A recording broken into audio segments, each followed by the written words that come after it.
Hello and welcome back to my channel. ഇന്ന് നമ്മൾ ചെയ്യാൻ പോകുന്നത് ഒരു ബ്രേക്ക്ഫാസ്റ്റ് റെസിപ്പിയാണ്. നമുക്ക് റവ കൊണ്ടൊക്കെ പെട്ടെന്ന് ഉണ്ടാക്കിയെടുക്കാൻ പറ്റുന്ന ഒരു ഇൻസ്റ്റൻറ്റ് അപ്പത്തിൻ്റെ റെസിപ്പിയാണ് നമ്മൾ ഇന്ന് ചെയ്യാൻ പോകുന്നത്. സാധാരണയായിട്ട് നമ്മൾ അപ്പമൊക്കെ ഉണ്ടാക്കുമ്പോൾ തലേദിവസം രാത്രി തന്നെ നമ്മൾ അപ്പത്തിനുള്ള മാവൊക്കെ അരച്ചു വയ്ക്കും. അതൊരു 5-8 മണിക്കൂറൊക്കെ എടുക്കും ആ മാവൊന്ന് പൊളിച്ച് ഒന്ന് പൊങ്ങി വരാനൊക്കെ ആയിട്ട്. അപ്പോൾ അത്രയും സമയമൊന്നും എടുക്കില്ല. നമുക്ക് 1 മണിക്കൂറിനുള്ളിൽ തന്നെ നമുക്ക് പെട്ടെന്ന് ചെയ്തെടുക്കാൻ പറ്റുന്ന ഒരു ഇൻസ്റ്റൻറ്റ് അപ്പത്തിൻ്റെ റെസിപ്പിയാണ് നമ്മൾ ഇന്ന് കാണിക്കാൻ പോകുന്നത്. അപ്പോൾ നമുക്കതെങ്ങനെയാണ് ഉണ്ടാക്കുന്നതെന്ന് നോക്കാം. അപ്പോൾ ഞാൻ റവ അപ്പം ഉണ്ടാക്കാനായിട്ട് 1.5 കപ്പ് റവ എടുത്തിട്ടുണ്ട്. ഇത് റോസ്റ്റഡ് റവയല്ല, സാധാരണ വറുക്കാത്ത റവയാണ് ഞാനിപ്പോൾ എടുത്തിട്ടുള്ളത്. ഇതിലേക്ക് ഞാൻ 3 ടേബിൾ സ്പൂൺ ഗോതമ്പ് പൊടിയും കൂടി ചേർത്ത് കൊടുക്കുന്നുണ്ട്. അതെന്തിനു വേണ്ടിയിട്ടാണെന്ന് വെച്ചാൽ നമ്മൾ അപ്പം ഉണ്ടാക്കുമ്പോൾ അത് നല്ലപോലെ സോഫ്റ്റായി കിട്ടാൻ വേണ്ടിയിട്ടാണ് ഞാനിപ്പോൾ ഗോതമ്പ് പൊടി ചേർത്തിട്ടുള്ളത്. ഒരുപാടൊന്നും ചേർക്കേണ്ട ആവശ്യമില്ല, ഞാനിപ്പോൾ 3 ടേബിൾ സ്പൂൺ മാത്രമേ എടുത്തിട്ടുള്ളൂ. അതുപോലെ തന്നെ ഈ അപ്പത്തിന് ചെറിയൊരു മധുരം കിട്ടാൻ വേണ്ടിയിട്ട് ഒരു 3 ടീസ്പൂണോളം പഞ്ചസാരയും കൂടി ചേർത്ത് കൊടുക്കുന്നുണ്ട്. അതിൻ്റെ കൂടെ ഞാൻ 1 ടീസ്പൂൺ ഈസ്റ്റും കൂടി ചേർക്കുന്നുണ്ട്. ഇത് ഇൻസ്റ്റൻ്റായിട്ട് നമുക്ക് റെഡിയാക്കി എടുക്കുമ്പോൾ പെട്ടെന്ന് മാവ് പൊങ്ങി വരാൻ വേണ്ടിയിട്ടാണ് ഇവിടെ ഈസ്റ്റ് ചേർത്തിട്ടുള്ളത്. ഒരു 1/4 ടീസ്പൂണോളം ഉപ്പും കൂടി ഇതിലേക്ക് ചേർത്ത് കൊടുക്കാം. ഇനി ഇതിലേക്ക് ഞാൻ ആദ്യം തന്നെ 1 കപ്പോളം ചെറു ചൂടുള്ള വെള്ളം ചേർത്ത് കൊടുക്കുന്നുണ്ട്. എന്നിട്ട് അതൊരു സ്പൂൺ വെച്ചിട്ട് ഈ ജാറിനകത്ത് തന്നെ ഒന്ന് മിക്സ് ചെയ്ത് കൊടുക്കുകയാണെന്നുണ്ടെങ്കിൽ റവയിലൊക്കെ ആ വെള്ളം നല്ലപോലെ ഇറങ്ങി അതൊന്ന് കുതിർന്ന് കിട്ടും.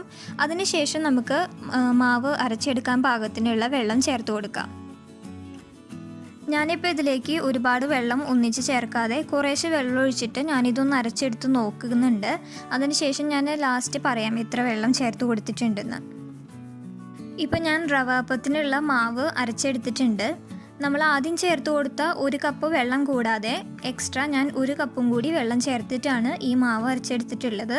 ഒരുപാട് ലൂസാക്കിയിട്ടല്ല, കുറച്ച് തിക്കായിട്ട് തന്നെയാണ് ഇപ്പോൾ ഞാൻ അരച്ചെടുത്തിരിക്കുന്നത്. ഇതൊരു പാത്രത്തിലേക്ക് ഒഴിച്ച് മാറ്റി വയ്ക്കാം. നമ്മളിതിലേക്ക് ചെറു ചൂടുവെള്ളം ചേർത്ത് കൊടുത്തിട്ടുള്ളത് കൊണ്ട് തന്നെ ഈസ്റ്റ് പെട്ടെന്ന് തന്നെ ആക്റ്റീവായി ഇത് വളരെ കുറഞ്ഞ സമയം കൊണ്ട് തന്നെ പെട്ടെന്ന് പൊങ്ങി വരും. അതുകൊണ്ട് ഒരുപാട് സമയമൊന്നും എടുക്കില്ല. ഒരു 3/4 മണിക്കൂർ മുതൽ 1 മണിക്കൂർ വരെ സമയത്തിനുള്ളിൽ തന്നെ മാവ് റെഡിയായി കിട്ടും. ഇപ്പോൾ ഈ മാവ് കുറച്ച് കട്ടിയായിട്ടുള്ളത് കൊണ്ട് ഞാൻ കുറച്ചും കൂടി വെള്ളം ഇതിലേക്ക് ഒഴിച്ചു കൊടുക്കുന്നുണ്ട്.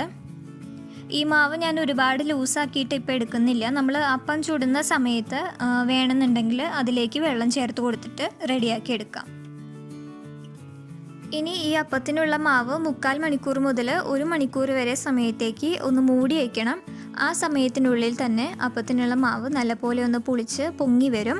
സാധാരണ അപ്പോ ദോശയൊക്കെ ഉണ്ടാക്കുന്ന പോലെ തന്നെ അത്രയധികം സമയമൊന്നും എടുക്കില്ല. 1 മണിക്കൂർ മാക്സിമം എടുക്കുള്ളൂ. അതിനുള്ളിൽ തന്നെ നമ്മുടെ മാവ് റെഡിയായി കിട്ടും കേട്ടോ. ഇപ്പോൾ ഒരു 3/4 മണിക്കൂർ സമയം കഴിഞ്ഞിട്ടുണ്ട്. നമ്മൾ റവ അപ്പത്തിനുള്ള മാവ് ഇപ്പോൾ നല്ലപോലെ റെഡിയായി വന്നിട്ടുണ്ട്. ഞാനിതിലേക്ക് അപ്പം ചുടുന്നതിന് മുമ്പായിട്ട് കുറച്ചും കൂടി വെള്ളം ഒഴിച്ച് കൊടുത്ത് ഒന്ന് ലൂസാക്കി എടുത്തിട്ടുണ്ട്. ഒരുപാട് ലൂസാക്കി എടുത്തിട്ടില്ല. ആ ഒരു തിക്നെസ്സിൽ നിന്ന് കുറച്ച് വിടുന്ന രീതിയിൽ കുറച്ച് വെള്ളം ഒഴിച്ച് കൊടുത്തിട്ടുള്ളൂ. ഇനി നമുക്കിത് ഓരോന്നായിട്ട് ചുട്ടെടുക്കാം. ഞാനപ്പോൾ പാൻ ഓൾറെഡി ചൂടാക്കി വെച്ചിട്ടുണ്ട്. ഈ ചൂടായ പാനിലേക്ക് നമുക്ക് ഓരോ കയ്യിലായിട്ട് കോരി ഒഴിച്ച് കൊടുക്കാം. ഒരുപാട് കനം കുറച്ച് പരത്തിയെടുക്കണ്ട. നമ്മൾ സാധാരണ ഊത്തപ്പൊക്കെ റെഡിയാക്കി എടുക്കുന്ന ആ ഒരു കനത്തിൽ വേണം ഇതിൻ്റെ മാവ് ഒഴിച്ചു കൊടുക്കാൻ. പാൻ നല്ലപോലെ ചൂടായതിന് ശേഷമേ നമ്മൾ ഈ മാവ് ഇതിലേക്ക് കോരി ഒഴിച്ച് കൊടുക്കാൻ പാടുള്ളൂ. അതിനുശേഷം അത് പെട്ടെന്ന് തന്നെ ഇതിൻ്റെ മുകളിലായിട്ട് ഇതുപോലെ ബബിൾസ് വന്ന് തുടങ്ങും. ഇത് ഏകദേശം ഒരു പകുതി വേവ് എത്തുന്ന സമയത്ത് നമുക്കിതൊന്ന് മൂടി വെച്ചിട്ട് വേവിച്ചെടുക്കാം. ഒരുപാട് സമയം എടുക്കില്ല, 1 മിനിറ്റേ എടുക്കുള്ളൂ. ഒരു മീഡിയം ഫ്ലെയിമിൽ വെച്ചിട്ട് വേണം നമ്മളിത് കുക്ക് ചെയ്തെടുക്കാൻ. ഇപ്പോൾ നമ്മുടെ ആദ്യത്തെ അപ്പം റെഡിയായിട്ടുണ്ട്. ഇനി ഇതുപോലെ തന്നെ നമുക്ക് ബാക്കിയുള്ള അപ്പം കൂടി ഒന്ന് റെഡിയാക്കി എടുക്കാം. ഞാനിതിന് മുൻപേ തന്നെ നുറുക്കുഗോതമ്പ് കൊണ്ട് ഇതുപോലെ നമുക്ക് വളരെ എളുപ്പത്തിൽ ട്രൈ ചെയ്ത് നോക്കാൻ പറ്റുന്ന ഒരു അപ്പത്തിൻ്റെ റെസിപ്പി ചെയ്തിട്ടുണ്ടായിരുന്നു. ഒരുപാട് പേരൊക്കെ ആ വീഡിയോ കണ്ടു നോക്കി അതുപോലെ തന്നെ ഉണ്ടാക്കി നോക്കിയിട്ട് നന്നായിട്ടുണ്ടായിരുന്നു എന്ന് പറഞ്ഞു. അപ്പോൾ നിങ്ങൾ ഇതുവരെയും ആ റെസിപ്പി കണ്ടിട്ടില്ല എന്നുണ്ടെങ്കിൽ അതൊന്ന് കണ്ടു നോക്കൂ കേട്ടോ. ഞാൻ ആ വീഡിയോയുടെ ലിങ്ക് താഴെ ഡിസ്ക്രിപ്ഷൻ ബോക്സിൽ ഇടാം. അതും ഈ റവ അപ്പത്തിൻ്റെ പോലെ തന്നെ വളരെ സോഫ്റ്റ് ആയിട്ടുള്ള നല്ല ടേസ്റ്റി ആയിട്ടുള്ള അപ്പത്തിൻ്റെ റെസിപ്പിയാണ്. അപ്പോൾ എല്ലാവരും അതും ഒന്ന് ട്രൈ ചെയ്ത് നോക്കണം. അങ്ങനെ ഞാൻ റവ അപ്പം എല്ലാം റെഡിയാക്കി എടുത്തിട്ടുണ്ട്. അപ്പോൾ രാവിലെ ബ്രേക്ക്ഫാസ്റ്റിനൊക്കെ നമുക്ക് വളരെ പെട്ടെന്ന് തന്നെ ഉണ്ടാക്കിയെടുക്കാൻ പറ്റുന്ന ഒരു അപ്പമാണിത്.